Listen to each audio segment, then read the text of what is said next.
जय हिंद साथियों। हम लोग पार्ट 2 लेके आए हैं आपके लिए ईयरली करंट अफेयर्स दृष्टि ईयरली करंट अफेयर्स की जो मैगजीन आती है उसका पार्ट 1 हमने अपलोड कर दिया था। हम लोग पार्ट 2 देखेंगे, साथ ही साथ जो रेलेवेंट बैकग्राउंड स्टैटिक जीके है उसको भी कवर करने की कोशिश करेंगे। तो इसलिए हम लोग कई पार्ट्स में दृष्टि ईयरली मैगजीन को कवर करेंगे। तो ज़्यादा देर ना करते हुए हम लोग देखते हैं अपना पार्ट 2। शुरुआत करते हैं पार्ट 2 की हमारे। तो आपसे ये बोल रहा है कि नेशनल हैंडलूम डे, कौन सा नेशनल हैंडलूम डे? तो 10th नेशनल हैंडलूम डे में एक विरासत नाम का एग्जीबिशन होल्ड किया गया था। तो आपसे जगह पूछ रहा है कौन सा वो स्थान है जहाँ पे ये विरासत नाम का हैंडलूम डे का एग्जीबिशन होल्ड किया गया था। तो आपको याद रखना है ये नई दिल्ली में हुआ था, ठीक है। साथ ही साथ ये भी याद रखना है विरासत किससे संबंधित है, तो विरासत नेशनल हैंडलूम डे से संबंधित है, ठीक है। कौन सा नेशनल हैंडलूम डे सेलिब्रेट किया गया है, तो 10th national handloom day celebrate किया गया है, ठीक है। आपको एक एक इन्फॉर्मेशन याद रखनी है। इसके बाद हम लोग आगे बढ़ते हैं और वक्फ अमेंडमेंट बिल के बारे में बात करते हैं। तो ये आपसे पूछ रहा है who introduced Waqf amendment bill 2024 इन लोकसभा। तो ये इंट्रोड्यूस किया गया था माइनॉरिटी अफेयर्स मिनिस्टर किरण रिजिजू द्वारा, ठीक है। किरण रिजिजू साहब जो है माइनॉरिटी अफेयर्स मिनिस्टर हैं, उन्होंने वक्फ अमेंडमेंट बिल 2024 इंट्रोड्यूस किया था लोकसभा में, ठीक है। ये याद रखिएगा, लोकसभा में बात हो रही है, ठीक है। लोकसभा की बात हो रही है। अब हम लोग वक्फ अमेंडमेंट बिल के बारे में कुछ इंपॉर्टेंट प्रोविजंस देख लेते हैं, क्योंकि देश में काफ़ी हाय तौबा मचा था। तो हो सकता है आपके एग्जाम में एक पोटेंशियल क्वेश्चन इससे फ्रेम हो जाए। यहाँ पे हम लोग वफ़ के बारे में कुछ बात करेंगे। तो ये पूरा कंटेंट है ये हमने पीआईबी के एक्सप्लेनर से लिया है। इसका लिंक आपको डिस्क्रिप्शन बॉक्स में मिल जाएगा, आपको देखना है पूरे तरीके से तो आप वहाँ जाके देख सकते हैं। यहाँ पे हमने सिर्फ सरफेस लेवल पे टच किया है वक्फ के रिलेटेड जो भी चीज़ें हैं। तो सबसे पहले वक्फ की मीनिंग देखते हैं। वक्फ की मीनिंग क्या होती है? It is related to properties dedicated exclusively for religious और चैरिटेबल पर्पस, ठीक है। कोई धर्म के काम के लिए या दूसरों की सहायता के काम के लिए ये जो प्रॉपर्टीज यूज होती हैं उसको वक्फ कहा जाता है, ठीक है। बस आप इतना याद रखिएगा। वक्फ को मैनेज कौन करता है? तो वक्फ को जो मैनेज करता है वो मुतवल्ली होता है, ठीक है। मुतवल्ली, ठीक है, मुतवल्ली होते हैं जो वो वक्फ को मैनेज करते हैं। एक बात याद रखिएगा, जो भी प्रॉपर्टी वो वक्फ की हो गई वो उसको रिवोक नहीं किया जा सकता है, कैंसिल नहीं किया जा सकता है। मान लीजिए कोई प्रॉपर्टी है, कोई बस स्टैंड है किसी जगह का, वहाँ पे वक्फ की प्रॉपर्टी है और एक बार वो वक्फ के पास चले गए तो वापस से उसको रिक्लेम नहीं किया जा सकता है, ठीक है। ये बात हो गई कि वक्फ क्या होता है। वक्फ क्या होता है? जो भी प्रॉपर्टीज होती हैं जिसमें रिलीजियस या चैरिटेबल पर्पसेस के लिए यूज की जाती हैं वो वक्फ होती है। वक्फ को मैनेज कौन करता है? वक्फ को मैनेज किया जाता है मुतवल्ली द्वारा, ठीक है। मुतवल्ली जो होते हैं ये वक्फ को मैनेज करते हैं, ठीक है। कंसेप्ट आपको नहीं देखना है कि कहाँ से आया था, आप बस ये याद रखिए कि कौन कौन से एक्ट आए हैं वक्फ को लेकर। तो सबसे पहले 1954 में आया था, जब सेंट्रल वक्फ काउंसिल जिसके अंतर्गत इस्टेब्लिश किया गया था 1964 में, ठीक है। वक्फ एक्ट आया 1954 में और सेंट्रल वक्फ काउंसिल जो है इस्टेब्लिश हुई थी 1964 में, ठीक है। वक्फ एक्ट, पहला वक्फ एक्ट जो था वो 1954 में आया था। उसके बाद सेंट्रल वक्फ काउंसिल बनी थी 1964 में, ठीक है। फिर वक्फ एक्ट 1995 आया जो कि और पावर्स दिया गया वक्फ बोर्ड को, और ये बोला गया कि वक्फ के ट्रिब्यूनल्स जो भी डिसीजन लेंगे वो फाइनल होगा एंड अबव सिविल कोर्ट्स, ठीक है। जो सिविल कोर्ट है उनके सारे कानून नियम यहाँ पे खत्म हो जाएंगे। वक्फ ट्रिब्यूनल जो भी डिसीजन लेगी वो फाइनल होगा, उसको आप सिविल कोर्ट में क्या अपील नहीं कर सकते हैं। फिर 2013 में कुछ अमेंडमेंट हुए थे, हम लोग को इतना बारीकी में नहीं जाना है। और फिर अब वक्फ रिपील बिल 2022 आया है, ठीक है। तो अब हम लोग वक्फ 2024 के बारे में बात कर लेते हैं। तो ये कुछ इंपॉर्टेंट लेजिस्लेशन थे वक्फ को लेकर। हम लोग आगे देखते हैं वक्फ 2024 बिल में क्या क्या प्रावधान है। यहाँ पे कुछ एक्सप्लेनर की और बातें हैं। आर वक्फ प्रॉपर्टीज रेवोकेबल, मतलब वक्फ प्रॉपर्टीज को वापस लिया जा सकता है? तो ऐसा नहीं है, वक्फ प्रॉपर्टीज आर इररिवोकेबल। एक बार प्रॉपर्टी वक्फ की हो गई तो वो हमेशा वक्फ ही होगी, ठीक है। Do all Islamic countries have Waqf properties? नहीं, कुछ इस्लामिक कंट्रीज हैं जैसे टर्की हो गई, लिबिया हो गया, Egypt, Sudan, Lebanon, Syria, Jordan, यहाँ पे वक्फ बोर्ड नहीं है, ठीक है। ये सारे कुछ वहाँ के एक्सप्लेनर से हमने लिए थे, तो आप अगर पढ़ना चाहते हैं तो पढ़ सकते हैं, नहीं तो हम लोग आगे बढ़ते हैं। अब हम लोग वक्फ अमेंडमेंट बिल 2024 की बात कर लेते हैं, हल्का हल्का टच करेंगे और आगे बढ़ेंगे, ठीक है। तो ये कौन सा बिल अमेंड कर रहा है? तो ये वक्फ एक्ट 1995 का अमेंडमेंट है, ठीक है। ये बात याद रखिएगा, कंफ्यूज ना होइएगा 2013 में या 1954 वाले में। ये 1995 को क्या कर रहा है? अमेंड कर रहा है, ठीक है। इसका नाम होगा unified Waqf management empowerment efficiency and development act 1995, ठीक है। ये वक्फ की बात हो गई। वक्फ बनेगा कैसे? डिक्लेरेशन से बन सकता है वक्फ, रिकॉग्निशन से बन सकता है वक्फ और एंडाउमेंट से बन सकता है वक्फ। वक्फ को मैनेज कौन करेगा या वक्फ में कौन पार्टिसिपेट कर सकता है? जो भी पर्सन है, कोई भी इंसान है जो कि प्रैक्टिसिंग इस्लाम कर रहा है फॉर एटलीस्ट 5 ईयर्स, 5 साल से वो जो भी इस्लाम की प्रैक्टिस है उनको फॉलो कर रहा है, ऐसा इंसान जो होगा वो वक्फ में पार्टिसिपेट कर सकता है। और साथ ही साथ उसके पास प्रॉपर्टी होनी चाहिए, ठीक है। तो प्रॉपर्टी कौन देगा वक्फ को? ये पहला बात तो ये है कि वो उस इंसान को प्रैक्टिसिंग इस्लाम होना चाहिए, पिछले 5 सालों में जितनी भी इस्लामिक प्रैक्टिसेज हैं, हज पे जाना, 5 टाइम की नमाज अदा करना, जो भी इनकी रिलेटेड प्रैक्टिसेज हैं वो फुलफिल करना, और साथ ही साथ प्रॉपर्टी ओन करना, ठीक है। तो ये वक्फ फॉर्मेशन की बात हो गई। आगे बढ़ते हैं, गवर्नमेंट प्रॉपर्टी एज वक्फ। तो वक्फ ने जितनी भी गवर्नमेंट प्रॉपर्टीज को क्लेम किया है, ये वक्फ के अंदर जितनी भी गवर्नमेंट प्रॉपर्टीज आती हैं, इस बिल को लागू होने के बाद वो क्या है, वो सारी चीज़ें खत्म हो जाएंगी।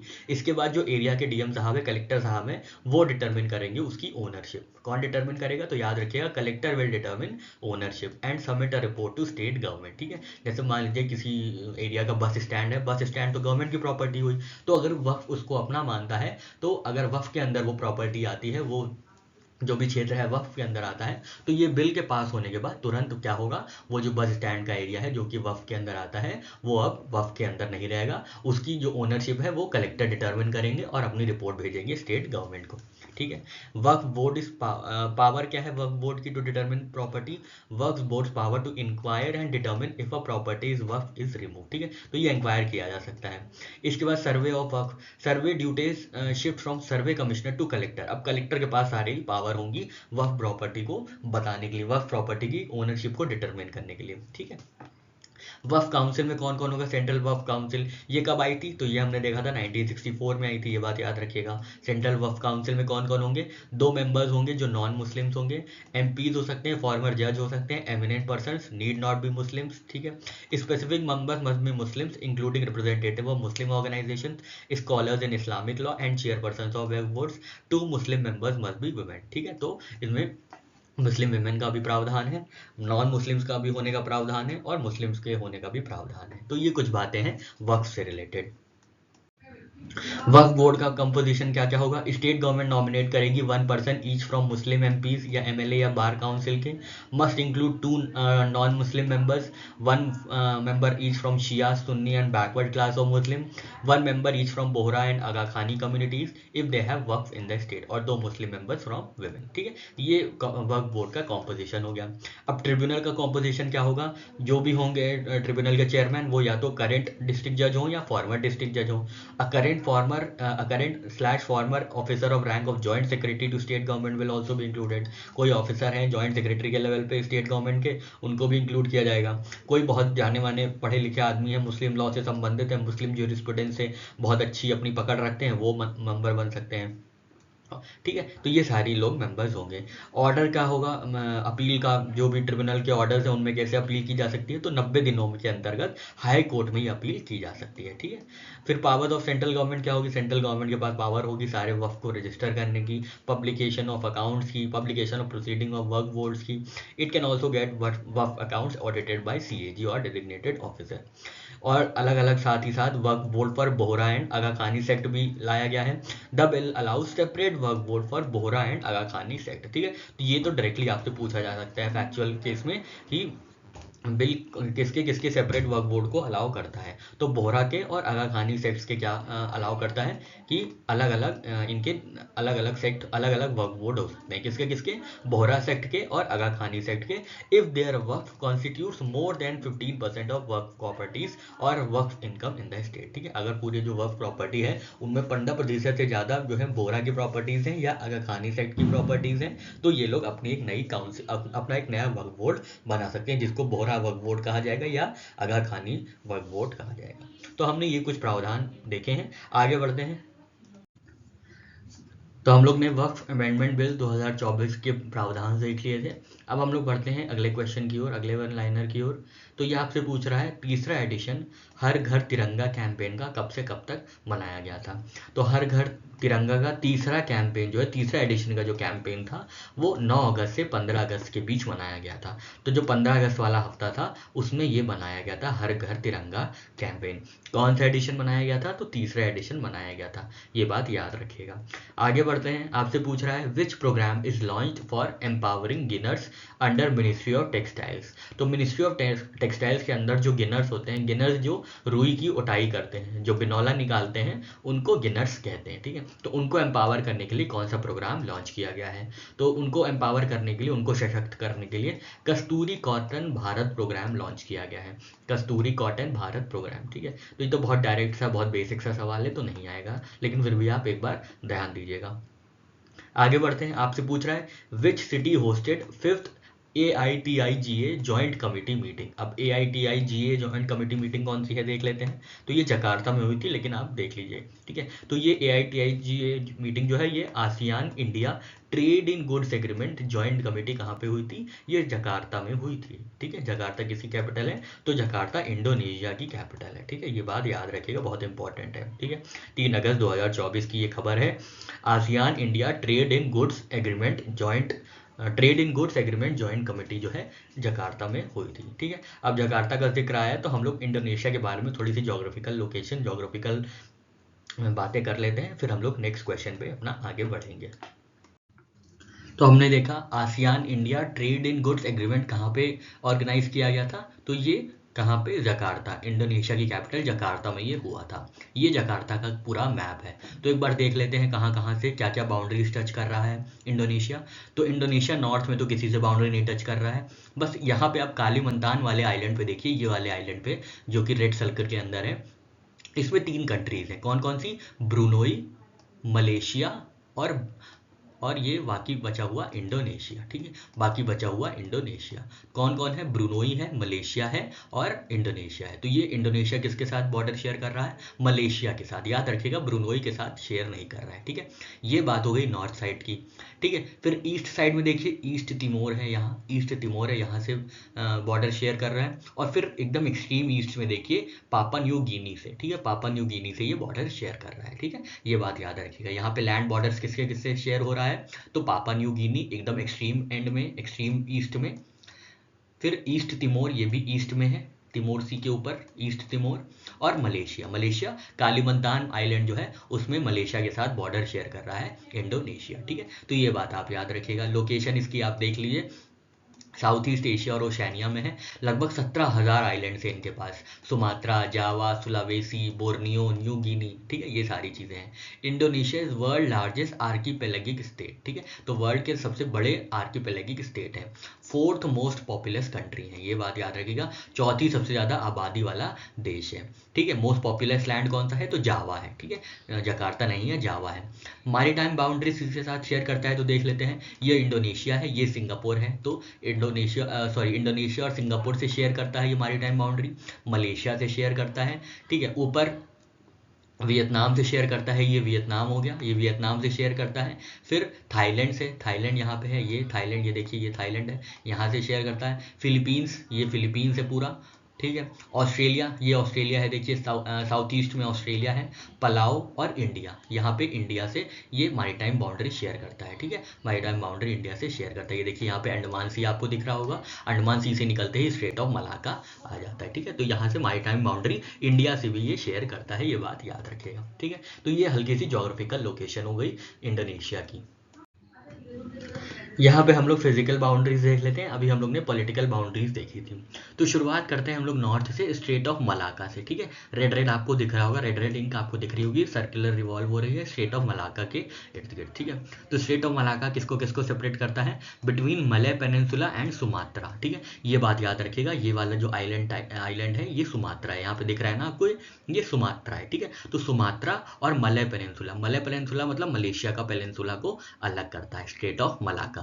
और किसको कनेक्ट करता है? तो कनेक्ट करता है इंडियन ओशन को साउथ चाइना सी से। ये साउथ चाइना सी है और इधर इंडियन ओशन है, ये देखिए इंडियन ओशन है और ये इधर साउथ चाइना सी है। इनके बीच की जो कनेक्टिंग पॉइंट है वो स्ट्रेट ऑफ मलाका है। अलग किसको कर रहा है ये भी याद रखिएगा, जोड़ किसको रहा है ये भी याद रखिएगा। तो अलग कर रहा है किसको किसको मलय पेनिनसुला और सुमात्रा को अलग कर रहा है, और जोड़ किसको रहा है, इंडियन ओशन और साउथ चाइना सी को जोड़ रहा है। ठीक है, यहाँ पे हमने स्टेट ऑफ मलाका देखा। ठीक है, इसके नीचे साउथ में है, मतलब मलाका के नीचे साउथ में बारिसन माउंटेन्स है, ये बात याद रखिएगा, बारिसन माउंटेन्स है। और इसके नीचे जो आइलैंड आता है वो बहुत इंपॉर्टेंट सुमात्रा आइलैंड है। ठीक है, कई बार आपको क्रम में लगाने के लिए दे दिया जाता है कि ईस्ट से वेस्ट या वेस्ट से ईस्ट लगाएं इंडोनेशिया के आइलैंड्स को। ठीक है, जैसे हमने आपको जापान के बारे में बताया था, होकाइडो, होन्शु, शिकोकू, क्योशु, जो नॉर्थ से साउथ के अरेंजमेंट में है, वैसे ही इनमें भी कभी सवाल आपसे पूछ लिया जाता है। तो ये हमने देखा,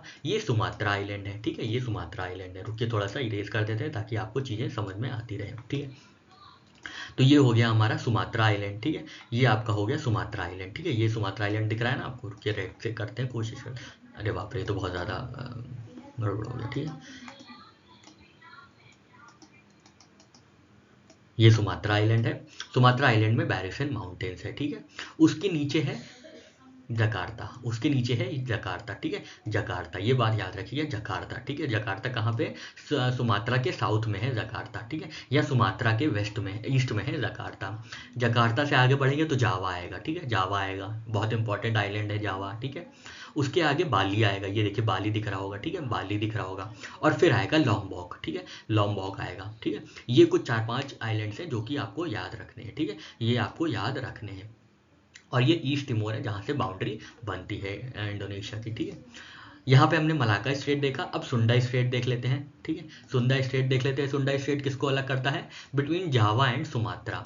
जावा और सुमात्रा के बीच जो स्ट्रेट है, जो बीच की बाउंड्री है, उसको क्या कहते हैं, उसको सुंडा स्ट्रेट कहते हैं। ठीक है, जावा और सुमात्रा, ये यहाँ से सुंडा स्ट्रेट है। ठीक है, ये बीच में, ये सुमात्रा है, इसके नीचे जावा है, तो ये बीच में सुंडा स्ट्रेट है। ठीक है, बीच में सुंडा स्ट्रेट है। इसके बाद लॉम्बॉक स्ट्रेट है। लॉम्बॉक स्ट्रेट किसको किसको अलग कर रहा है, तो बाली और लॉम्बॉक को अलग कर रहा है लॉम्बॉक स्ट्रेट। ठीक है, बाली और लॉम्बॉक को, ये बात याद रखिएगा। ठीक है, बाकी मकासर स्ट्रेट है और बाली स्ट्रेट है, बिटवीन बाली एंड जावा ही है। और कारी माता स्ट्रेट है। ठीक है, बिटवीन सुमात्रा एंड बोर्नियो। ठीक है, सुमात्रा और बोर्नियो के बीच, सुमात्रा और बोर्नियो के बीच जो आइलैंड है उसको, जो बीच की स्ट्रेट है उसको कारी माता स्ट्रेट कहते हैं। ठीक है, ये यहाँ पे कारी माता स्ट्रेट है कहीं पे, और ये यहाँ पे आपका मकासर स्ट्रेट है। Makassar strait between Borneo and Kalimantan या सुलावेसी आइलैंड। ठीक है, बिटवीन बोर्नियो एंड सुलावेसी या कालीमंतान आइलैंड। ठीक है, ये सुलावेसी आइलैंड है, ये बोर्नियो है यहाँ पे। ठीक है, इन दोनों के बीच मकासर स्ट्रेट है। ठीक है, तो ये बात हो गई हमारे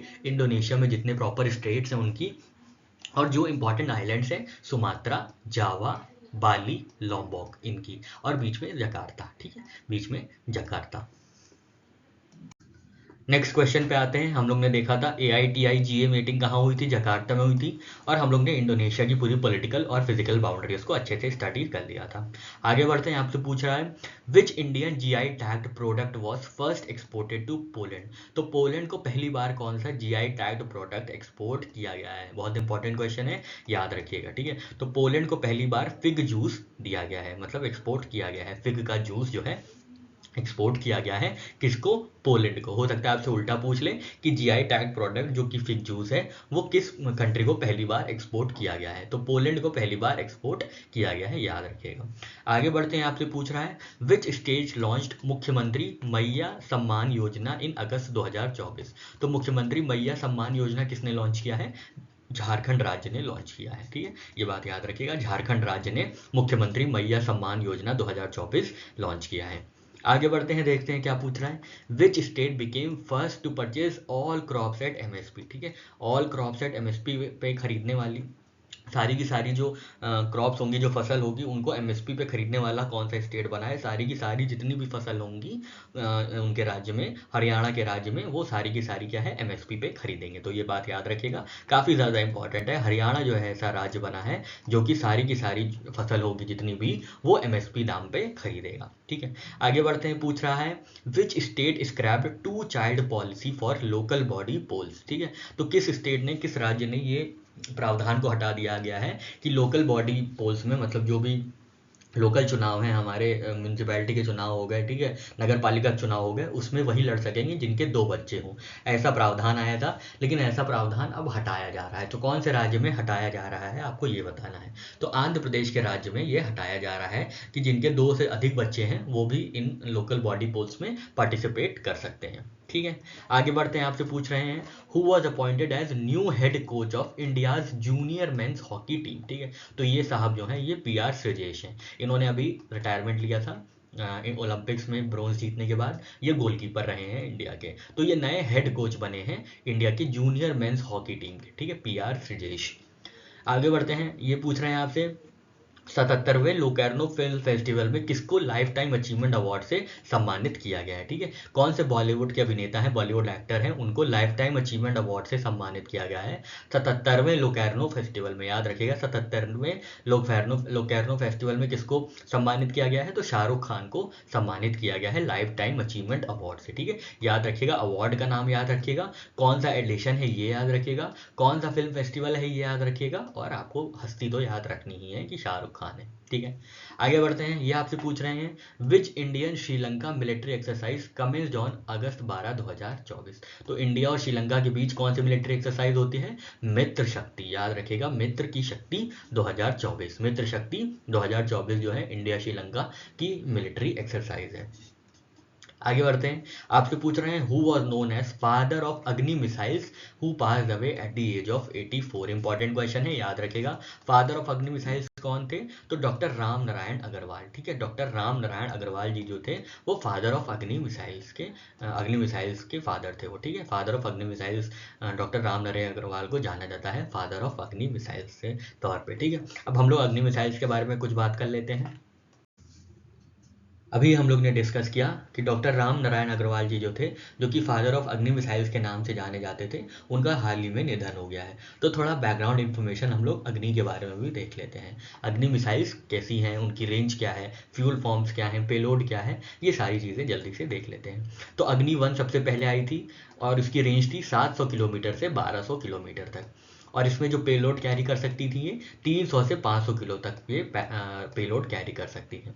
एक बात याद रखिएगा, जितनी भी अग्नि मिसाइल्स हैं उनका जो फ्यूल फॉर्म होगा वो सॉलिड फ्यूल यूज़ करेंगी, वो लिक्विड फ्यूल नहीं यूज़ करेंगी, ठीक है। उनकी स्टेजेस अलग अलग हो सकती हैं पर फ्यूल फॉर्म उनका सेम रहेगा, सॉलिड फ्यूल, ठीक है। अग्नि 1 में हमने देखा 700 किलोमीटर से 1200 किलोमीटर तक, और पेलोड कितना है 300 से 500 किलो तक। उसके बाद अग्नि 2 में, अग्नि 2 की जो रेंज थी वो 2000 किलोमीटर से 3000 किलोमीटर तक की रेंज थी। पेलोड था 1000 किलो तक का, ठीक है। पेलोड था 1000 किलो तक का। स्टेजेस, कितनी स्टेजेस में ये लॉन्च की जाती है, तो 2 स्टेजेस में ये लॉन्च होती थी, ठीक है। सॉलिड फ्यूल यूज़ करती हैं। अग्नि 3 की जो रेंज होती है वो 3500 किलोमीटर की होती है। 2 स्टेजेस में इनको लॉन्च किया जाता है। सॉलिड प्रोपेलेंट यूज़ करती हैं और 1500 किलो इनका पेलोड होता है, ठीक है। पेलोड इनका 1500 किलो होता है। अग्नि 4 में, अग्नि 4 की रेंज क्या होती है, तो 4000 किलोमीटर तक अग्नि 4 की रेंज होती है। 2 स्टेज होती है और 1000 किलो का इनका पेलोड होता है, ठीक है। 1000 किलो का पेलोड होता है। तो अग्नि 2, अग्नि 3 और अग्नि 4 जो है इनकी 2 स्टेज में ये लोग काम करते हैं, ठीक है। 2 स्टेज इनके लिए यूज़ की जाती है। अग्नि 5 में आते हैं। अग्नि 5 की जो रेंज है वो 5000 किलोमीटर से 5500 किलोमीटर तक है, ठीक है। 5000 किलोमीटर से 5500 किलोमीटर तक है। ये 3 स्टेज की मिसाइल है, सॉलिड फ्यूल यूज़ करती है, साथ ही साथ न्यूक्लियर पावर्ड है, ठीक है। ये बात याद रखिएगा, 1.5 टन का न्यूक्लियर वॉरहेड ये कैरी कर सकती है अग्नि 5 अपने साथ, ठीक है। तो ये न्यूक्लियर वॉरहेड है या ये न्यूक्लियर वेपन है हमारे लिए, ठीक है। ये न्यूक्लियर वेपन है अग्नि 5, जो कि 1.5 टन तक का न्यूक्लियर वॉरहेड कैरी कर सकती है 5000 किलोमीटर से 5500 किलोमीटर तक, ठीक है। 3 स्टेजेस में ये यूज़ की जाती हैं। फिर है अग्नि प्राइम पी नाम से जानी जाती है, अग्नि प्राइम। इनकी जो रेंज है वो 1000 किलोमीटर से 2000 किलोमीटर तक है, और ये 2 स्टेजेस में ही यूज़ हो जाती हैं, और इनका जो पेलोड है वो 1000 किलो तक का है, ठीक है। और अभी हाल ही में नई आई है अग्नि 6, जिसकी जो रेंज है वो 6000 किलोमीटर से 10000 किलोमीटर तक है। और इसकी सबसे बड़ी इंपॉर्टेंट या सबसे अच्छी एट्रीब्यूट या सबसे इंपॉर्टेंट कैरेक्टरिस्टिक्स कहें तो वो ये है मल्टीपल MIRV वॉरहेड्स, मतलब multiple independent re entry vehicle को ये लॉन्च कर सकती है। मतलब एक टारगेट यहाँ पे मार सकती है, एक टारगेट यहाँ पे मार सकती है, एक टारगेट यहाँ पे, एक टारगेट यहाँ पे, पे, तो मल्टीपल टारगेट्स को ये एक ही बार में डिस्ट्रॉय कर सकती है। Multiple independent re entry vehicle है ये, ठीक है, ये multiple independent re entry vehicle warheads को कैरी कर सकती है अग्नि 6। तो अग्नि 6 अभी लेटेस्ट है, इसका आप रेंज याद रखिएगा 6000 किलोमीटर से 10,000 किलोमीटर तक, कई स्टेजेस में ये काम करती है, सॉलिड फ्यूल यूज करती है, ठीक है। अभी हम लोग ने अग्नि मिसाइल्स की बात की थी, हम लोग ने अग्नि मिसाइल्स की रेंज देखी थी, पेलोड देखे थे, और साथ ही साथ वो ये देखे थे कि उनमें कौन से स्टेजेस यूज़ होते हैं, कितने स्टेजेस यूज़ होते हैं, और कौन से फ्यूल यूज़ होते हैं। अब हम लोग आगे बढ़ते हैं और अपना क्वेश्चन देखते हैं। What was the theme for international youth day 2024? आप कमेंट सेक्शन में बताइएगा इंटरनेशनल यूथ डे कब सेलिब्रेट किया जाता है। तो इंटरनेशनल यूथ डे की इस बार की थीम थी from clicks to progress, youth digital pathways for sustainable development, ठीक है, from clicks to progress, youth digital pathways for sustainable development. Clicks क्या है, इंस्टाग्राम क्लिक से प्रोग्रेस की तरफ, ऐसा कुछ ये दर्शाना चाह रहे हैं, ठीक है। तो ये बात याद रखिएगा, आजकल के यूथ किस में है, बस क्लिक क्लिक में रहते हैं, ठीक है, क्लिक क्लिक में प्रोग्रेस करने की बात करते हैं, ठीक है। तो from clicks to progress, youth digital pathways for sustainable development. आगे बढ़ते हैं, आपसे पूछ रहा है which flowering shrub of Western Ghat was added to IUCN list of threatened species, ठीक है। तो IUCN की एक लिस्ट आती है, IUCN 1948 में एक बॉडी है, इन्वायरमेंटल कंजर्वेशन बॉडी है, 1948 में स्विट्जरलैंड में स्थापित की गई थी, ठीक है, मतलब फाउंड की गई थी, स्विट्जरलैंड में हेडक्वार्टर है इसका, ठीक है। IUCN ये लिस्ट निकालता है कि कौन कौन से स्पीशीज, प्लांट हो या एनिमल स्पीशीज हो, कौन कौन से थ्रेटेंड हैं, कौन कौन से एंडेंजर्ड हैं, कौन कौन से क्रिटिकली एंडेंजर्ड हैं, कौन कौन से एक्सटिंक्ट हो चुके हैं। तो ये सारी जो लिस्ट है ये IUCN की रेड लिस्ट में ये सब बताते हैं, ठीक है। तो IUCN लिस्ट की लिस्ट में थ्रेटेंड स्पीशीज के अंतर्गत नील कुरुंजी को रखा गया, ठीक है। नील कुरुंजी जो प्लांट है, श्रब है, प्लांट क्या है, श्रब है, नील कुरुंजी, उसको थ्रेटेंड स्पीशीज में रखा गया है, ठीक है। तो आप ये बात याद रखिएगा, सबसे पहले ये याद रखिएगा कि IUCN जो है ये निकालता है list of threatened species, red list निकालता है, ठीक है, रेड लिस्ट निकालता है जिसके अंदर थ्रेटेंड स्पीशीज का नाम होता है, जिसके अंदर क्रिटिकल एंडेंजर्ड स्पीशीज का नाम होता है, जिसके अंदर एंडेंजर्ड या एक्सटिंक्ट स्पीशीज का नाम होता है, ठीक है। तो ये IUCN निकालता है। तो IUCN की कौन सी लिस्ट में नील कुरुंजी को रखा गया है, तो थ्रेटेंड स्पीशीज में नील कुरुंजी को रखा गया है। और नील कुरुंजी कहाँ उगता है, कहाँ देखा जाता है, कहाँ पाया जाता है, तो वेस्टर्न घाट में ये पाया जाता है, पश्चिमी घाट जो है वहां पे पाया जाता है, वेस्टर्न घाट्स में, ठीक है।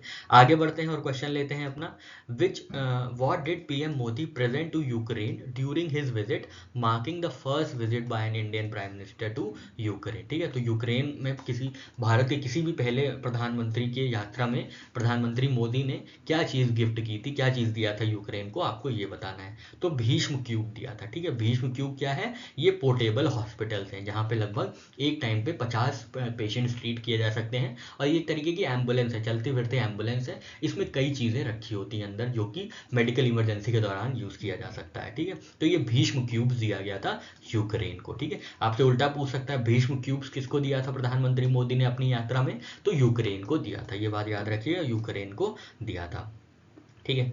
फिर आगे बढ़ते हैं, which Indian airport won best airport awarded Indian travel award, तो ये हमने देखा था Rajiv Gandhi international airport in Hyderabad, ठीक है।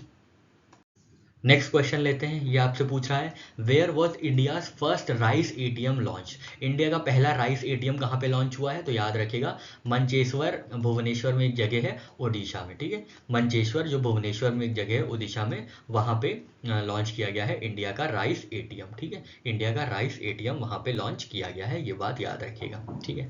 आगे बढ़ते हैं, आपसे पूछ रहा है which two rivers are linked in Maharashtra river linking project, तो महाराष्ट्र राज्य में अभी दो नदियों को जोड़ा गया है रिवर इंटरलिंकिंग के प्रोजेक्ट के अंतर्गत, तो वो कौन सी नदियां हैं आपको बताना है, ठीक है। तो कौन कौन सी नदियां हैं, नालगंगा और वेनगंगा, ठीक है, नालगंगा और वेनगंगा कहाँ पे है, तो आपको दोनों डायमेंशन याद रखने हैं, ठीक है, दोनों डायमेंशन याद रखने हैं कि नालगंगा और वेनगंगा कहाँ कहाँ पे हैं, और साथ ही साथ ये याद रखना है कि ये इनका क्या हुआ है, तो इनका इंटरलिंकिंग हुई है, ठीक है, इनकी इंटरलिंकिंग हुई है, ठीक है, ये बात याद रखिएगा, ठीक है, इनकी इंटरलिंकिंग हुई है, ठीक है, इनकी क्या हुई है, इंटरलिंकिंग हुई है।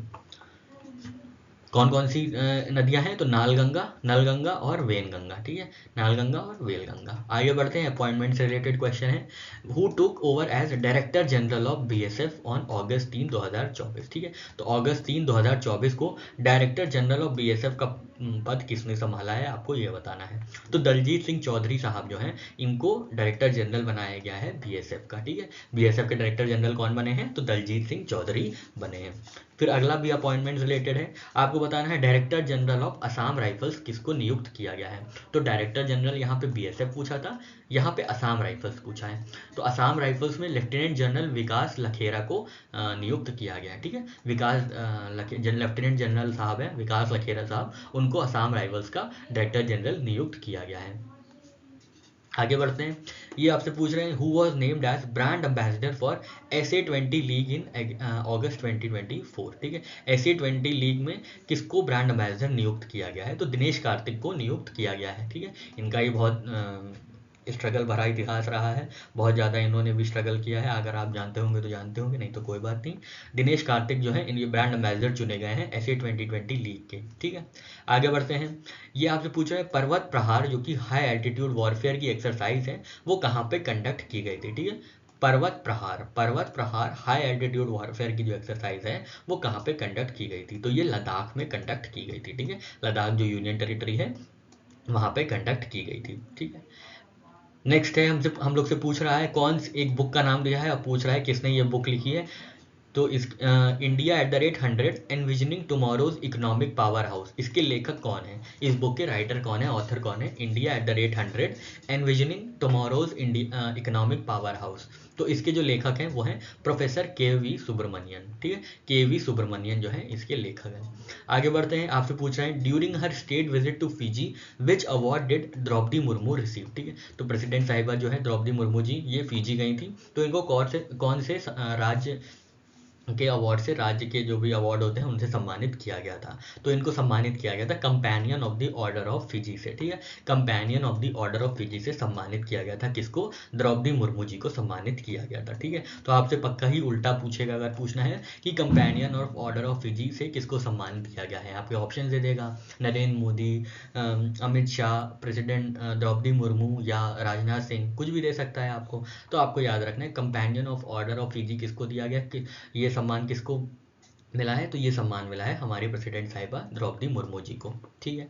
आगे बढ़ते हैं, on which day is national space day 2024 celebrated. तो ये अगस्त 23 को मनाया जाएगा। क्यों? क्योंकि इस दिन चंद्रयान 3 ने सॉफ्ट लैंडिंग की थी मून पे, चांद पे जो सॉफ्ट लैंडिंग हुई थी वो अगस्त 23 को हुई थी। जहाँ पे लैंडिंग हुई थी उसका भी नाम रखा गया है, उस पॉइंट का नाम रखा गया है। आप बताइएगा क्या नाम रखा गया है, क्या नाम तिरंगा पॉइंट है या क्या नाम उसका शिव शक्ति पॉइंट है? तो 2 पॉइंट हम आपको बताई दे रहे हैं, तिरंगा पॉइंट और शिव शक्ति पॉइंट। देखिएगा आप जाके बाद में इस वीडियो के बाद कि ये दोनों पॉइंट्स कहाँ पे हैं और किसके लिए यूज़ किए गए हैं, ठीक है। तो ये बात याद रखनी है आपको, नेशनल स्पेस डे 2024 कब सेलिब्रेट किया जाएगा? तो अगस्त 23 को सेलिब्रेट किया जाएगा। नेक्स्ट क्वेश्चन है, who was appointed as chef de mission for India at Paris para Olympics 2024। तो ये सत्य प्रकाश सांगवान है, ठीक है। सत्य प्रकाश सांगवान जी को इंडिया का chef de mission for Paris para Olympics के लिए नियुक्त किया गया, ठीक है। हमने ओलंपिक्स के बारे में देखा था जिसमें शेफ डे मिशन कौन थे? Chef de mission Gagan Narang थे। पर पैरा ओलंपिक्स में कौन शेफ डे मिशन है? तो सत्य प्रकाश सांगवान है। अब पेरिस पैरा ओलंपिक्स की बात हुई है तो हम लोग कुछ बातें इनके बारे में कर लेते हैं, बैकग्राउंड ले लेते हैं कि कितने मेडल इंडिया के जीते हैं, कौन कौन से स्पोर्ट्स में जीते हैं, कौन कौन से इवेंट्स में जीते हैं। इसके बाद हम लोग आगे बढ़ेंगे। तो हम लोग यहाँ पे पैरा ओलंपिक्स की बात कर लेते हैं। इंडिया ने 2024 समर पैरा ओलंपिक्स में पार्टिसिपेट किया था और पहली बार 1968 में पार्टिसिपेट किया था, ये याद रखिएगा, ठीक है। तो कितने एथलीट्स गए थे इस बार? 84 एथलीट्स गए थे अक्रॉस 12 स्पोर्ट्स, ठीक है। 12 स्पोर्ट्स खेलने 84 पैरा ओलंपिक एथलीट्स गए थे, ठीक है। पैरा एथलीट्स गए थे, 84 पैरा एथलीट्स गए थे, याद रखिएगा। फ्लैग बेरर कौन थे? ओपनिंग में भाग्यश्री जाधव और सुमित एंटिल थे और फ्लैग बेरर्स क्लोजिंग सेरेमनी में प्रीति पाल और हरविंदर सिंह थे, ठीक है। टोटल मेडल कितने आए हैं ये तो आपको पता ही होगा, 29 आए हैं, जिसमें से 7 गोल्ड हैं, 9 सिल्वर हैं और 13 ब्रोंज हैं, ठीक है। ये इतने मेडल्स आए हैं, ठीक है। ये पूरा याद कर लीजिएगा कितने गोल्ड, कितने सिल्वर, कितने ब्रोंज आए हैं, ठीक है। इससे पहले जो बेस्ट परफॉर्मेंस थी 2020 समर ओलंपिक्स की थी, जो कि टोक्यो में हुए थे। 19 मेडल्स आए थे वहाँ पे, ठीक है, 19 मेडल्स आए थे वहाँ पे। ये पूरी एक लिस्ट दे दी गई है, कौन कौन गोल्ड जीता है, कौन कौन सिल्वर जीता है और कौन कौन ब्रोंज जीता है और कौन कौन से स्पोर्ट या इवेंट में जीता है। तो आप इत्मीनान से पढ़ लीजिएगा, हम लोग पूरा नहीं पढ़ेंगे, ठीक है। हम लोग ने पेरिस पैरा ओलंपिक्स 2024 की सारी बात की थी। अब हम लोग बात करते हैं नेक्स्ट वन लाइनर की। फिर आपसे पूछ रहा है which scheme was launched by postal department to promote philately among students, ठीक है। तो पोस्टल डिपार्टमेंट में लॉन्च किया है फिलैटली को प्रमोट करने के लिए अमंग स्टूडेंट्स। तो उसका नाम क्या है? तो उसका नाम है दीनदयाल स्पर्श योजना, ठीक है। फिलैटली क्या होता है? जो पोस्ट आते हैं, जो अलग अलग तरीके के पोस्टल्स कार्ड्स होते हैं या पोस्ट होते हैं, उनको ये कलेक्ट करते हैं। जिनकी भी हॉबी होती है फिलैटली, वो ये अलग अलग तरीकों के पोस्ट कार्ड्स को कलेक्ट करते हैं, ठीक है। तो ये कोई हॉबी होती है। हम तो आज तक नहीं मिले हैं, हम तो जितने लोग से मिले उनकी बड़ी उटपटांग हॉबी रहती है, कहीं बाहर घूमने जाना है, कहीं शोर मचाना है, ऐसे ही लोग से मिले हैं। हम लोग बैंक बेंचर्स रहे हैं, तो ज़्यादा हॉबी नहीं डेवलप कर पाए हैं, ठीक है। अगर आपको मिले हो या आप ऐसी कुछ हॉबी रखते हो, बहुत अच्छी बात है, ठीक है। तो ये पोस्टेज स्टैम्प्स को स्टडी करने के लिए या कलेक्ट करने वाली जो चीज़ होती है, ये फिलैटली कहलाती है और इसका नाम है दीनदयाल स्पर्श योजना, ठीक है। स्पर्श योजना नाम याद रखिएगा। आगे बढ़ते हैं, देखते हैं। आपसे पूछ रहा है who received life time achievement award eight 2023 national geo science awards, ठीक है। तो लाइफ टाइम अचीवमेंट अवार्ड से नेशनल जियो साइंस अवार्ड्स में किसको सम्मानित किया गया था? तो प्रोफेसर धीरज मोहन बैनर्जी साहब हैं, इनको सम्मानित किया गया था नेशनल जियो साइंस अवार्ड्स में लाइफ टाइम अचीवमेंट अवार्ड से, ठीक है। लाइफ टाइम अचीवमेंट अवार्ड से नेशनल जियो साइंस अवार्ड्स में प्रोफेसर धीरज मोहन बैनर्जी को सम्मानित किया गया था। आगे बढ़ते हैं, आपसे पूछ रहा है which Indian city hosted strategic alliance for smart laboratory on clean rivers. तो under Indian Denmark partnership, India Denmark partnership के अंदर एक स्ट्रेटेजिक अलायंस को बनाया जा रहा है कि जिसके अंतर्गत क्या होगा, smart laboratory on clean reverse को स्टैब्लिश किया जाएगा। Smart laboratory on clean reverse को, तो ये कहाँ पे इसको होस्ट किया जाएगा, इसको कहाँ पे आयोजित किया जाएगा? तो इसको वाराणसी में क्या किया जाएगा? आयोजित किया जाएगा, ठीक है। ये बात याद रखिएगा, smart laboratory on clean reverse कहाँ पे स्टैब्लिश किया जाएगा? तो ये वाराणसी में स्टैब्लिश किया जाएगा। किसकी पार्टनरशिप के अंदर? तो इंडिया डेनमार्क पार्टनरशिप के अंदर ये किया जाएगा। आगे बढ़ते हैं, पूछ रहा है आपसे which Indian cricketer one CEAT international cricketer of the year award eight 26th CEAT cricket awards 2024। तो 26वें सीएट क्रिकेट अवार्ड में किसको international cricketer of the year के अवार्ड से सम्मानित किया गया है? तो वो कोई और नहीं, हमारे रोहित शर्मा साहब हैं, भारतीय कप्तान। इन्होंने सबसे ज़्यादा छक्के मारने का भी रिकॉर्ड अभी बनाया है हाल ही में, ठीक है। तो ये बात याद रखिएगा, CEAT international cricketer of the year का अवार्ड रोहित शर्मा जी को मिला है।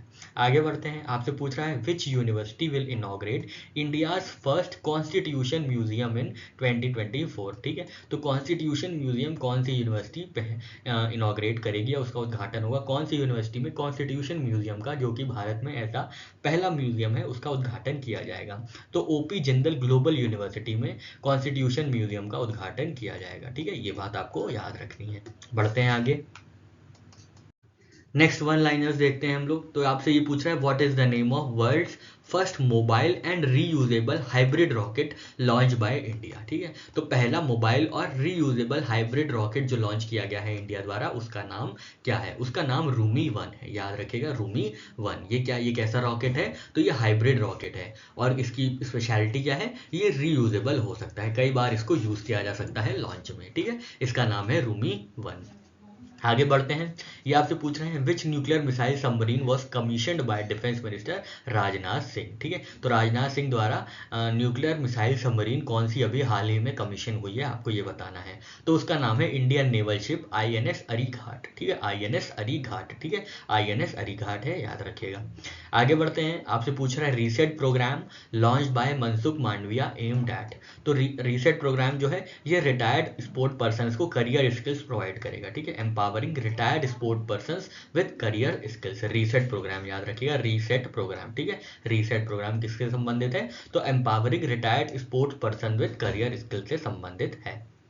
आगे बढ़ते हैं, what is the objective of project Naman launch by Indian army. हम लोग ने देखा था कि इंडियन आर्मी ने एक प्रोजेक्ट लॉन्च किया था जिसका नाम था प्रोजेक्ट नमन, जिसमें क्या होता था, जिसमें डिफेंस पेंशनर्स को के सपोर्ट किया जाता था वाया स्पर्श एनेबल्ड सर्विस सेंटर्स। तो जो इंडियन आर्मी के सर्विस सेंटर्स हैं पेंशनर्स के लिए, उसका नाम है स्पर्श, ठीक है, उसका नाम है स्पर्श। और वो प्रोजेक्ट का क्या नाम है, तो प्रोजेक्ट का नाम है नमन, ठीक है, नमन प्रोजेक्ट का नाम है। किसने स्टार्ट किया है, तो ये इंडियन आर्मी ने स्टार्ट किया है। किसके लिए, पेंशनर्स के सहूलियत के लिए, कि पेंशनर्स जितने भी हैं उनको आराम से अपनी पेंशन्स मिल जाए स्पर्श एनेबल्ड सर्विस सेंटर से, ठीक। इसके बाद आगे बढ़ते हैं और देखते हैं who became Iran first female government spokes person, ठीक है। तो ईरान में वो कौन सी पहली महिला है जो कि पहली गवर्नमेंट स्पोक्स पर्सन बनी है, तो उनका नाम है फातमे मोहरा जिरानी, ठीक है, मोहा जिरानी, फातमे मोहा जिरानी, फातमे मोहा जिरानी ईरान की पहली फीमेल गवर्नमेंट स्पोक्स पर्सन बनी है। याद रखिएगा ये ईरान की है, ठीक है। आपसे पूछ लिया जाएगा फातमे मोहा जिरानी जो है पहली किस देश की फीमेल गवर्नमेंट स्पोक्स पर्सन बनी है, तो ये ईरान की बनी है, ठीक है। आगे आपसे पूछ रहा है कि नए चेयरमैन कौन बने हैं टेक्सास इकोनॉमिक डेवलपमेंट कॉरपोरेशन के, तो चेयरमैन बने हैं अरुण अग्रवाल जी। अरुण अग्रवाल साहब जो हैं ये चेयरमैन बने हैं टेक्सास इकोनॉमिक डेवलपमेंट कॉरपोरेशन के, ठीक है। टेक्सास इकोनॉमिक डेवलपमेंट कॉरपोरेशन के नए चेयरमैन जो हैं अरुण अग्रवाल जी बने हैं। आगे बढ़ते हैं, आपसे पूछा जा रहा है which two individuals were honoured as youth icons by FICCI. तो फिक्की एक ऑर्गेनाइजेशन है, तो उन्होंने किन लोगों को, किन दो इंडिविजुअल्स को, दो लोगों को यूथ आइकन से सम्मानित किया है। तो यूथ आइकन से सम्मानित किए जाने वाले दो स्पोर्ट्स एथलीट्स हैं आयुष्मान खुराना, अच्छा ये तो आयुष्मान खुराना है, और नीरज चोपड़ा। आयुष्मान खुराना जो बॉलीवुड की हस्ती हैं और नीरज चोपड़ा जो जैवलिन थ्रोअर है, ठीक है, जैवलिन थ्रोअर है, और आयुष्मान खुराना जो बॉलीवुड से संबंध रखते हैं, ठीक है, अभिनेता हैं ये। तो फिक्की ने दो ऐसे इंडिविजुअल्स को यूथ आइकन्स बनाया है, कौन कौन से, तो आयुष्मान खुराना है वो, और दूसरे हैं नीरज चोपड़ा जी, ठीक है। आगे बढ़ते हैं, ये आपसे पूछ रहा है which state tourism one PATA gold award 2024। तो PATA गोल्ड अवार्ड किसको मिला है, केरला टूरिज्म को ये अवार्ड मिला है, ठीक है। स्टेट टूरिज्म को प्रमोट करने के लिए केरला टूरिज्म को PATA गोल्ड अवार्ड 2024 से सम्मानित किया गया है। आगे बढ़ते हैं, ये आपसे पूछ रहा है which city was named as Asia's new billionaire capital in the Hurun India rich list 2024। Asia में नई बिलियनियर कैपिटल कौन सी बनी है हुरून इंडिया रिच लिस्ट 2024 के अनुसार, तो वो बिलियनियर कैपिटल है मुंबई। एशिया की नई बिलियनियर कैपिटल है मुंबई, याद रखिएगा। आगे बढ़ते हैं, ये आपसे पूछ रहा है which country has released world's first commemorative postage stamp of Ramlalla of Ayodhya. तो रामलला जो अयोध्या में रामलला हमारे स्थापित किए गए हैं अभी हाल ही में 22 जनवरी को प्राण प्रतिष्ठा थी, आप सबको पता होगा, अयोध्या में रामलला आए थे, ठीक है। तो इनके लिए कॉमोमोरेटिव पोस्टेज स्टैंप किसने निकाला है, किस देश ने पोस्टेज स्टैंप रामलला, अयोध्या के जो रामलला हैं उनके लिए निकाला है, तो ये लाओ है, जो कंट्री है आसियान का मेंबर है, साउथ ईस्ट एशिया में जो कंट्री है लाओ, वहाँ पे ये लॉन्च किया गया है postage stamp of Ram Lalla at of Ayodhya, ठीक है। तो अयोध्या के जो रामलला है उनके नाम से पोस्टेज स्टैंप निकालने वाला जो देश है वो लाओस है, ठीक है। लाओ एस नहीं है, एस साइलेंट रहता है, ठीक है। तो ये प्रोनाउंस जब किया जाता है तो LAO ही किया जाता है, लाओ, ठीक है। आगे बढ़ते हैं, फिर आपसे पूछ रहा है 14वां East Asia summit foreign ministers meeting कहाँ पे आयोजित किया गया था। तो 14वां East Asia summit foreign ministers meeting VN3 Lao PDR में किया गया था, लाओ पीपल डेमोक्रेटिक रिपब्लिक, ठीक है। तो लाओ की कैपिटल है VN3, वहाँ पे ये किया गया था 14वां East Asia summit foreign ministers meeting, ठीक है। आगे बढ़ते हैं, आपसे पूछ रहा है government of India has started new technology security initiative with which country. बहुत इंपॉर्टेंट है, याद रखिएगा, टेक्नोलॉजी सिक्योरिटी इनिशिएटिव किस कंट्री के साथ लॉन्च किया गया है, तो ये यूनाइटेड किंगडम के साथ इंडिया ने लॉन्च किया है, ठीक है। याद रखिएगा, technology security initiative United Kingdom के साथ लॉन्च किया गया है। आगे बढ़ते हैं, which two tennis players became first Asian mentor to be inducted in tennis Hall of Fame, ठीक है। तो आपको बताना है, आपसे पूछ रहे हैं कि कौन से वो टेनिस प्लेयर्स हैं जिनको इंक्लूड किया गया है, जिनको सम्मान मिला है टेनिस हॉल ऑफ फेम में, ठीक है। और ये पहले ऐसे एशियन बने हैं जिनको टेनिस हॉल ऑफ फेम में इंक्लूड किया गया है। तो ये इंडियन टेनिस प्लेयर हैं लिएंडर पेस और विजय अमृतराज, ठीक है। लिएंडर पेस और विजय अमृतराज जो हैं ये दो ऐसे खिलाड़ी हैं, टेनिस के खिलाड़ी हैं ये लोग, जिनको टेनिस हॉल ऑफ फेम में इंक्लूड किया गया है, ठीक है। तो याद रखिएगा, आपसे उल्टा पूछ सकता है कि लिएंडर पेस और विजय अमृतराज किस खेल से संबंधित हैं, तो ये टेनिस से संबंधित हैं, ठीक है। आगे बढ़ते हैं। ये आपसे पूछ रहा है which country recently declared animal health emergency after new castle disease case. तो न्यू कासल डिजीज केस के चलते किस कंट्री ने, किस देश ने एनिमल हेल्थ इमरजेंसी घोषित कर दी है। ठीक है, तो ऐसी घोषणा करने वाला जो देश बना है वो ब्राज़ील है। ठीक है, ब्राज़ील जो देश है उन्होंने एनिमल हेल्थ इमरजेंसी की घोषणा की है न्यू कासल डिजीज केस के बाद। ठीक है, आगे बढ़ते हैं। ये आपसे पूछ रहे हैं who has been reelected to international Olympic committee for second term. ठीक है, तो इंटरनेशनल ओलंपिक कमेटी में किसको चुना गया है अपने दूसरे टर्म के लिए, सेकेंड टर्म के लिए किसको, कौन री इलेक्ट हुए हैं, कौन निर्वाचित हुए हैं इंटरनेशनल ओलंपिक कमेटी में अपने सेकेंड टर्म के लिए। तो ये है नीता अंबानी जी। ठीक है, नीता अंबानी जी को इंक्लूड किया गया है।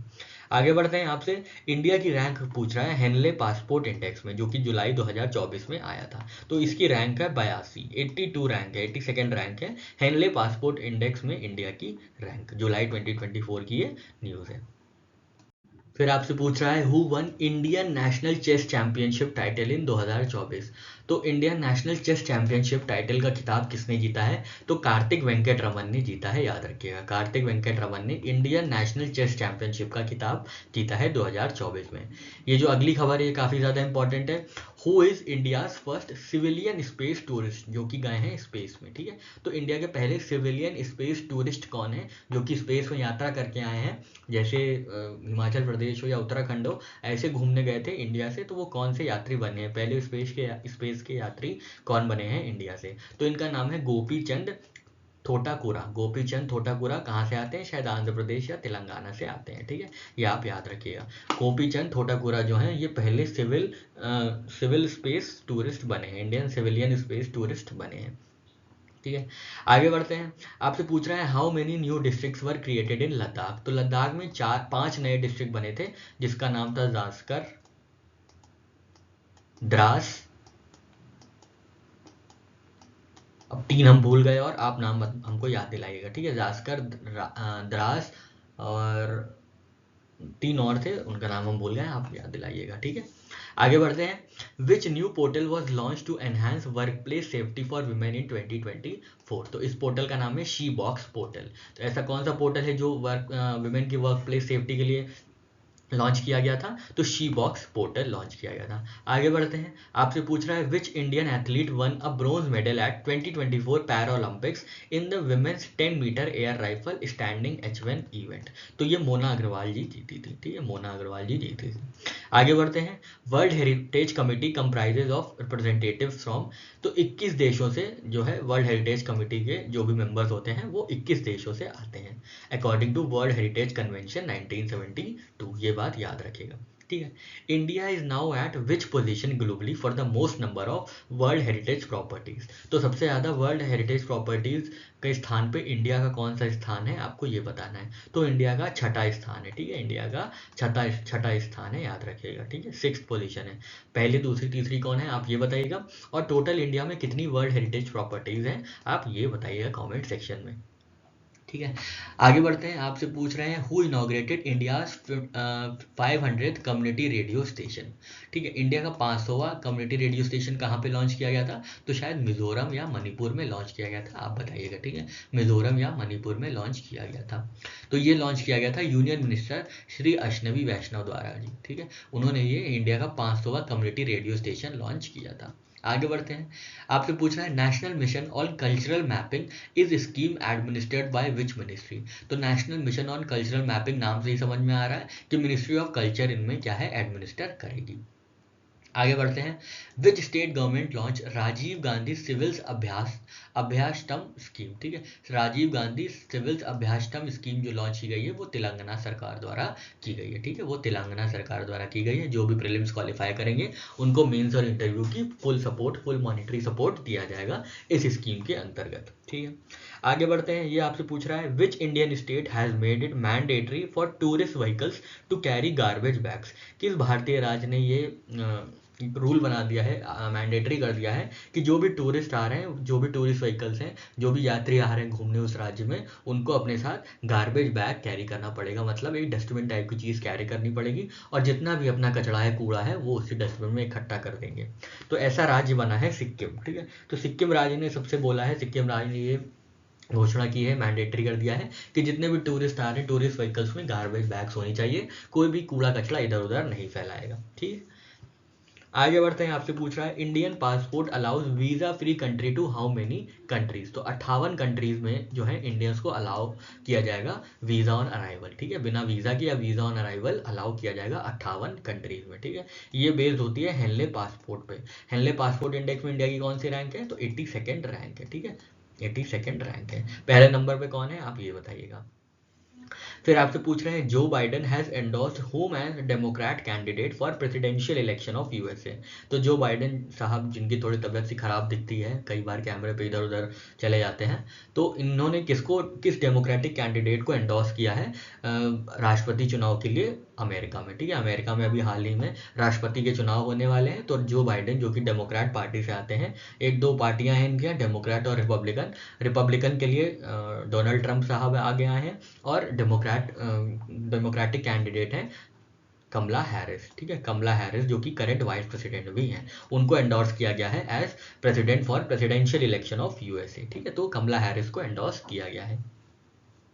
आगे बढ़ते हैं। आपसे पूछ रहा है who has been appointed as next ambassador of India to United States of America. India के नए राजदूत कौन बने हैं अमेरिका में। ठीक है, भारत के नए राजदूत हैं श्री विनय मोहन क्वात्रा जी। ठीक है, श्री विनय मोहन क्वात्रा जी हैं, वो भारतीय राजदूत बने हैं। ठीक है, नए राजदूत भारत के कौन है अमेरिका में? तो वो श्री विनय मोहन क्वात्रा हैं। ये जो थे ये फॉरेन सेक्रेटरी भी रह चुके हैं, रिटायर्ड फॉरेन सेक्रेटरी हैं। ठीक है, आगे बढ़ते हैं। ये आपसे पूछ रहे हैं Indian external affairs minister S Jaishankar inaugurated India's first Jan Aushadhi केंद्र इन विच कंट्री। तो इंडिया के जो फॉरेन मिनिस्टर हैं, एक्सटर्नल अफेयर्स मिनिस्टर हैं एस जयशंकर, उन्होंने पहली जन औषधि केंद्र इंडिया के बाहर कहाँ पे उसका उद्घाटन किया है, आपसे ये पूछा जा रहा है। ठीक है, तो मॉरिशस में उन्होंने जन औषधि केंद्र का उद्घाटन किया है। पहली बार इंडिया के बाहर कोई जन औषधि केंद्र खोला गया है तो वो मॉरिशस में खोला गया है, जिसका उद्घाटन श्री एस जयशंकर साहब ने किया है। ठीक है, ये भी याद रखिएगा कि मॉरिशस में जो जन औषधि केंद्र खुला है उसमें उसका उद्घाटन किसने किया था, किस मंत्री ने या किस नेता ने किया था। तो आपको याद रखना है एक्सटर्नल अफेयर्स मिनिस्टर है एस जयशंकर, उन्होंने ये मॉरिशस में जन औषधि केंद्र का उद्घाटन किया है। आगे बढ़ते हैं। आपसे पूछ रहा है which ministry hosted 2024 world heritage young professional forum. ठीक है, तो 2024 में world heritage young professional forum किसने लॉन्च किया है? तो हेरिटेज किससे संबंधित है? तो हेरिटेज कल्चर से संबंधित है। तो ministry of culture government of India ने ये होस्ट किया है world heritage young professionals forum. आगे बढ़ते हैं। Recently India has been elected as vice chair of supply chain council. ये सब बड़ी आधी आधी खबरें रहती हैं तो समझने में थोड़ी सी तकलीफ होती है। ठीक है, तो कौन सी सप्लाई चेन काउंसिल, किसकी सप्लाई चेन काउंसिल है, इसके बारे में हम लोग नेक्स्ट स्लाइड में पढ़ेंगे, आप बिल्कुल परेशान मत होइएगा। फिर आपसे पूछ रहा है who recently launch national apprenticeship and training scheme 2.0 portal. तो किसने लॉन्च किया है? Minister of education Dharmendra Pradhan जी हैं, उन्होंने national apprenticeship and training scheme 2.0 portal को लॉन्च किया है। आगे बढ़ते हैं। आपसे पूछ रहा है कौन बने हैं सिडबी के नए चेयरमैन। ठीक है, चेयरमैन और मैनेजिंग डायरेक्टर सिडबी के कौन बने हैं आपको ये बताना है। तो इसका आंसर है मनोज मित्तल साहब। ठीक है, मनोज मित्तल जो है वो सिडबी के नए चेयरमैन और मैनेजिंग डायरेक्टर बने हैं, मनोज मित्तल। आगे बढ़ते हैं। आपसे पूछ रहे हैं who releases a report title state of world forest report. ठीक है, state of world forest report जो आती है उसको कौन लॉन्च करता है, टाइटल कौन करता है, उसको कौन रिलीज करता है? तो उसको food and agriculture organisation release करता है। ठीक है, FAO रिलीज करता है। FAO कब बनी थी? 1945 में बनी थी क्या? आप हमको बताइएगा कि हम सही बता रहे हैं कि नहीं। 1945 में। और इसका हेडक्वार्टर्स कहाँ है? जिनीवा में है क्या? ये सारी चीज़ें आप हमको बताइएगा। ठीक है, नेक्स्ट है which capital became 4th state capital in north east to be connected by rail link by next year 2025। ठीक है, तो नॉर्थ ईस्ट में जो हमारे पूर्वोत्तर राज्य हैं उनमें कौन सी ऐसी चौथी स्टेट कैपिटल बनी है जो कि रेल लिंक से कनेक्टेड होगी? तो ये है मिजोरम की आइजवल। ठीक है, मिजोरम की आइजवल। इससे पहले कौन 3 स्टेट कनेक्टेड हुई हैं आप हमको बताइएगा।